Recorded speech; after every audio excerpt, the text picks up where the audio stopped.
Close your eyes.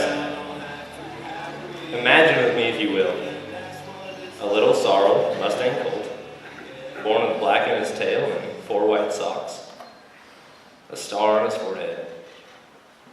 My family called him Taz, but I called him White Socks. My first horse. Now picture this.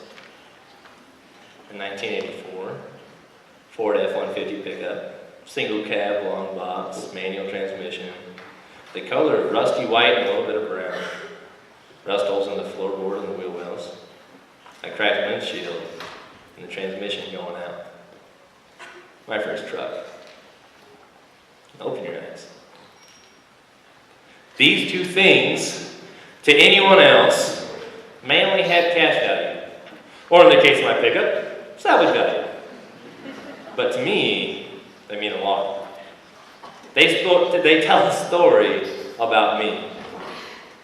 They hold a special place in my heart, and I'll always appreciate them. Not because they're the most expensive or flashy or sought-after things out there, but because they're mine. Now, a few fun facts about these two. My horse, he had 1 ear. See, what he lacked in hearing, though, he made up with a talent. He found a new way to go down hills. Not only did he fall with style and grace in the wind as a baby, but when he was older, he'd approach a hill, size it up, and sit down. He went down those hills like a dog. The kind of dog you'd see scooting along on a carpet rug with worms. Don't even get me started on my truck. It had 1 full tire at any given time, and goes just about as fast as you can push it. And clearly, my truck and my horse are not the greatest, but they are meant to be my life. They've taught me valuable lessons. For example, not everybody drives a Ferrari. Life isn't always pretty, and neither is your horse. But sometimes, it's the most small and everyday things that mean the most, teach the most, and impact the most. Whether you're sitting in a hot convention center or a cold bus ride from Laramie, or if you're beating the sunrise up in the morning to go to a judging contest, all these things add to your story. Your great story. Now, I drove my town to truck once. And I mean that just once. With me on that early morning drive to town was my dad and my friend Grayson. There's 1 stop sign and 1 stoplight from my house to town. And there was light discussion in the pickup as we were driving down the road. We were talking about how excited and surprised we were that the truck hadn't died yet. Yet. See, usually that old pickup would die if the RPMs dropped below a certain point or if we came to a stop. And we'd already made it past the stop sign, so we were doing good. We were surprised, we were happy, we were excited.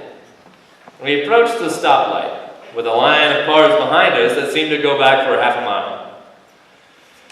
And we started slowing down the speed. Not by my choice, though. As we got closer and closer, that pickup started jumping and sputtering and bucking around like a 1-eared horse with a sore rear end. The truck shut off. We pulled up to that stoplight and let the quiet truck roll as far along as we could. We sat there in silence for a minute, considering our options. The way we saw it, we had 3 options. 1, we could do absolutely nothing. 2, we could hitch a ride and let somebody else do the work. Or 3, we could get out and push that truck fast enough so we could pop the clutch and continue down the road on our own. We decided to take action. Dad and Grayson jumped out and readied themselves behind the pickup, waiting for that green light. It turned green and we were off, and the line of cars started honking horns. We got to the middle of the intersection and the light turned red. No cars were going anywhere except for us, and very slowly. But we kept pushing forward and we just kept moving. The light turned green again, and we finally cleared the intersection. We were moving fast enough for me to push in the clutch and pop it so we can continue down the road. We'd done it. I turned to my right to share in the excitement of our accomplishment with my passengers only to find an empty cab and the passenger door open, and Dad and Grayson running alongside the truck in hopes to jump inside so we didn't have to stop again. The truck was running again. Now this truck has a story to tell about the way that I've grown up and the lessons that I've learned. I'll tell you that when I drove that truck to town that day, I was kicking myself in the butt wishing I had never come up with the idea. But you know, I made it to where I was going. Back to the horse, I used to hate riding White Sox when I was younger. He was something stubborn, not to mention ugly. But now I look back and see that we had a lot more in common than I ever thought possible. Not only that, but he would put getting a full belly as his number one priority and getting to where we're going as a close second, as did myself. I could not imagine for the life of me a day where I would not have to be tugging on those reins to get his head up and we continue down the road on our own. But looking back now, I see there's a lot worse horses out there, and he wasn't all that bad after all. I had to sell White Sox a few years ago. I mean, the tough guy that I was in high school, I did all that I could to hide the rush of feelings and emotions that were coming to me as I ended a 14-year relationship.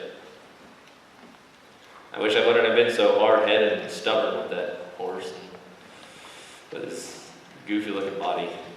He had a really big head and a scrawny neck, all legs and no body, and bones sticking out of his hips that I never thought were there.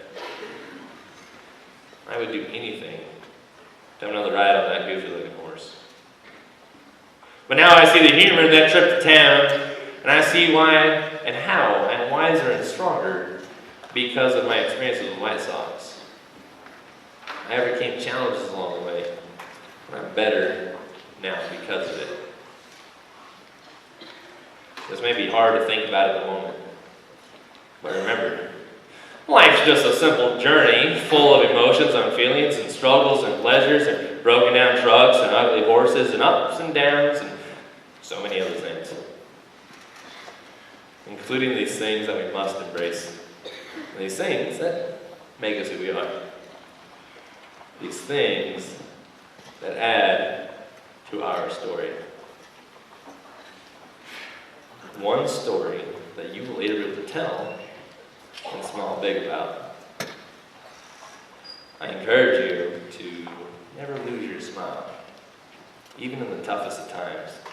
And I challenge you to live your life in a way that each day adds to another chapter in that great story. We only have one opportunity, one chance. And so whether you're sitting on the back of a horse with one ear, or in the driver's seat of an 84 pickup, or standing center stage talking with all of you, remember, please always remember to take time to sit back and smile big.